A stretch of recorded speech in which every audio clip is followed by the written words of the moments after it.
회장님 안녕하십니까? 안녕하십니까? 그 이 주제가 좀 어려운 주제긴 한데 네.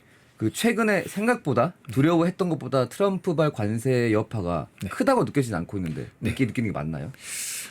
사실 뭐 이제 여러 가지 다른 이슈들 때문에 뭐 저희 같은 경우엔 대선도 있었고 예. 이런 다양한 이슈들 때문에 아무래도 좀 영향이 크게 느껴지진 않을 수 있는데 여전히 불확실성은 상존하는 상황이고 또 이제 7월 8일에 상호관세 유예 기간이 종료가 되거든요. 예. 이제 그때까지 좀 더 지켜볼 필요는 있다 이렇게 생각이 됩니다. 그러면 저희 한국은 25%, 우리 한국은 25% 정도. 네. 저희도 혹시 떨어질 가능성이 있나요? 사실 이제 뭐 좋은 방향이든 나쁜 방향이든 예. 아직까지 불확실성이 너무 큰 상황이어서 섣불리 좀 예측하기는 어려울 것 같고요. 예. 좀 더 일단은 얼마 남지 미국 정부에서 말한 그 기간이 얼마 남지 않은 만큼 좀 더 지켜볼 필요가 있을 것 같습니다. 그 한국은행 차원에서 지역별 분석을 하지 않습니까? 네. 네. 좀 어떠세요?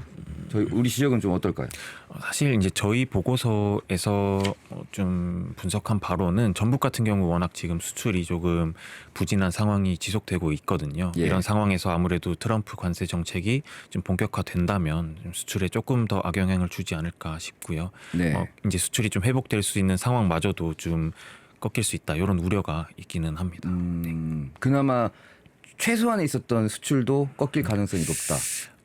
이제 뭐 사실은 뭐 최소한 있던 수출이 꺾인다기보다는 네. 좀 아무래도 이제 수출을 좀 활성화 어쨌든 저희도 이제 수출을 회복을 지역 경제를 활성화 시키려면 수출을 좀 회복해야 하는데 거기에 네. 이제 좀 어찌 보면 찬물을 끼얹게 되는 그런 경우가 있을 수도 있다 생각이 됩니다. 그 트럼프 일기 때는 사실은 못 모르고 저희가 좀 당하는 경우도 있었고 네, 좋았던 그렇죠. 경우도 있었고 네네. 근데 2기는 뭐 예상은 한번 했는데 저렇게까지 나올 줄 몰랐다 이런 거잖아요. 그렇죠. 네. 네. 사실 이제 1기와 2기는 그런 기조적으로 좀 무역 관세 정책에 대해서 1기와 2기 관세 정책은 기조적으로 좀 유사하긴 하지만 그 범위와 강도에 있어서 좀 큰 차이가 있습니다. 네. 1기 같은 경우는 이제 기자님께서 말씀하신 대로 철강에 대해서 쿼터제가 적용이 됐었고요. 알루미늄에 대해서 10% 정도 관세가 부과되고 뭐 여러 가지 일부 품목에 대해서 좀 그런 관세 조치가 이루어졌다면 2기는 이제 소위 보편 관세라고 하지 예. 않습니까?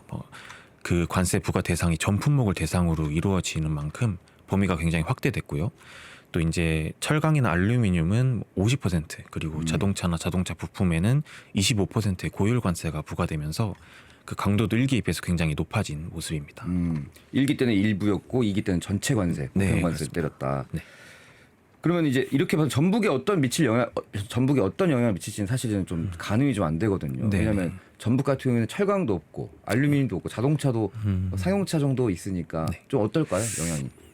사실 이게 전북 같은 경우는 전국이랑 좀 말씀하신 대로 수출 품목에서도 차이가 있고 수출 구조에서도 좀 차이가 있습니다.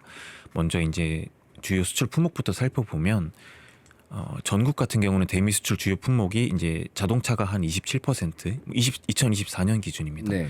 그리고 반도체가 한 8% 정도 수출을 하고 있고요. 근데 이제 전북은 대미 수출 주요 품목이 이제 농기계가 농기계? 23% 네, 아. 정도 되고요. 자동차 부품이 한 8%, 그리고 철강관 및 철강선이라는 철강 제품이 한 7% 정도 됩니다. 아무래도 좀 전통 제조업 품목들이 많다 보니까 그런 부분에 전국과 좀 차이가 있고요. 또 하나 좀 저희가 주목한 점은 이제 전국은 대미 수출에 있어서 대기업의 비중이 거의 70%에 육박할 정도로 높습니다. 그런데 예. 이제 전북 같은 경우에는 중견기업과 중소기업이 차지하는 비중이 한 61% 정도로 전국에 비해 매우 높은 편이라서 좀 더 주의가 필요할 것 같습니다. 저희가 강점이 농기계네요. 네, 그렇습니다. 지역이. 네네. 이 전체 수출을 보진 않고 미국에 대한 수출 품목을 봤을 때 농기계가 굉장히 큰 비중을 차지하고 있습니다. 그럼 그 규모가 유의미한 규모인가요? 뭐 금액적으로 봤을 때, 액수로 봤을 때. 제가 정확한 금액까지는 지금 준비를 못했는데 예. 뭐 전체 대미 수출이 약 2024년 기준으로 12억 달러 정도 되거든요. 12억 달러. 네.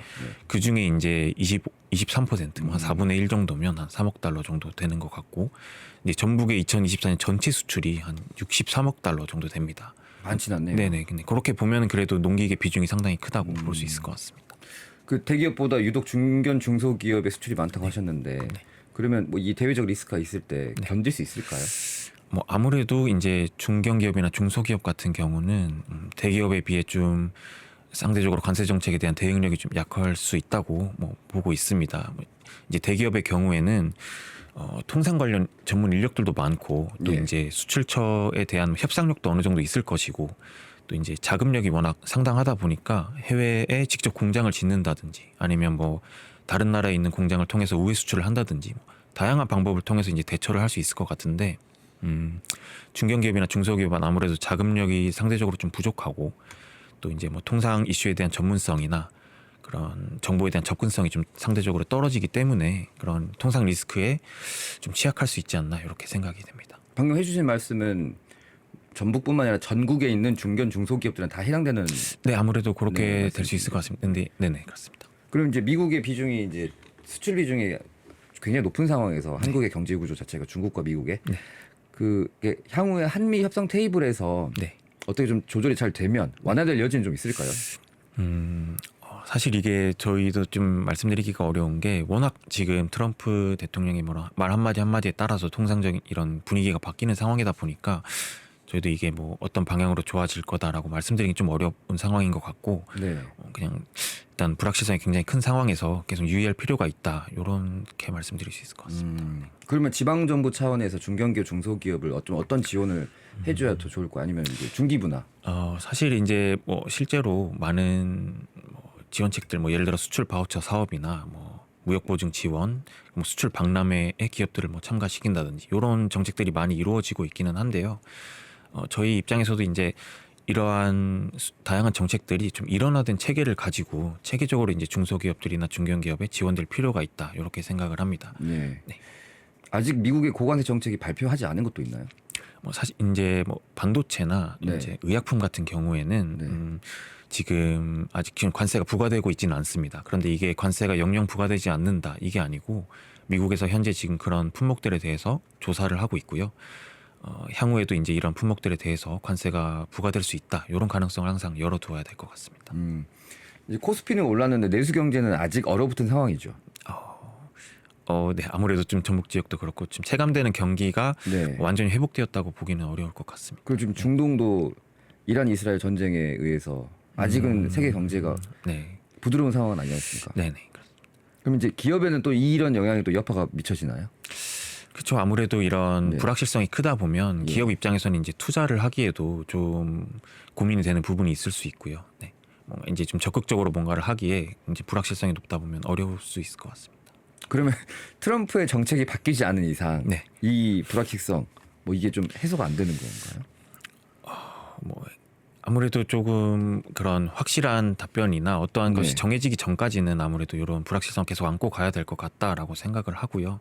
뭐 이런 모든 걸 해소를 할 수는 없을지라도 그 내부적으로 좀 대응할 수 있는 프로세스 같은 거는 갖춰야 할 필요가 있다고 생각을 합니다. 가장 필요한 프로세스가 뭐라고 생각하십니까? 뭐 우선은 지금 뭐 단기적으로는 좀 대응이 어려울 수 있어도 일단 중장기적으로는 이런 통상 리스크는 계속해서 발생할 수 있거든요. 이런 리스크에 대비해서 좀 그런 근본적인 대응력을 키워 나가야 할 것 같고요. 그러기 위해서 이제 뭐 수출 다변화 정책이 좀 효과적일 수 있다고 생각을 합니다. 저희 보고서에서 이제 하나 예로 든 게 소비재 수출이거든요. 예. 소비재 네. 수출. 네네 그렇습니다. 소비재가 뭔지 잠깐. 소비재 같은 경우는 이제 최종 소비자들이 주로 쓰는 음. 그러한 뭐 농산 가공품이나 뭐 이런 패션 잡화 이런 것들을 의미하고요. 네. 뭐 지금 현재 전북 수출은 중간재나 그런 자본재, 뭐 농기계나 아까 말씀드린 철강 같은 수출 비중이 굉장히 높은 상황입니다. 그러다 보니까 이제 그런 부분에 있어서 관세 정책이 딱 들어오면 그 파급 효과가 굉장히 크거든요. 그런데 이제 소비재 같이 이런 평소에 수출하지 않는 품목들을 다양하게 수출하게 되면 아무래도 어떤 특정 품목의 관세 조치가 부과가 됐을 때 그 영향이 좀 제한된다는 점에서 좀 효과가 있을 수 있다고 생각합니다. 네, 그리고 또 이제 최근에 이제 K푸드 열풍이 좀 불었잖아요. 그런 네. 거랑 맞물려서 실제로 이제 전북 지역에서 2022년 이후로 소비재 수출이 좀 증가를 하고 있거든요. 네. 그런 측면에서도 이걸 좀 잘 육성하면 어느 정도 대응책이 되지 않을까 생각합니다. 이게 소비재 수출을 다양화하고 그다음에 음식 수출을 통해서 이 관세 정책을 좀 이겨내야 된다. 네, 뭐 당장 이걸 이겨낼 수는 없더라도 이제 중장기적으로 조금 봤을 때. 대응책이 될 수 있다 이렇게 생각을 합니다. 저희 이제 지방 정부 차원에서 할 수 있는 최선을 다하되 좀 더 지켜보면서 대응을 해 나가야 된다 말씀드리고 싶습니다. 네, 감사합니다. 그 지금까지 트럼프발 관세 정책이 지역에 미칠 여파 한국은행 전북본부 기획조사팀 전영호 과장 통해 알아봤습니다.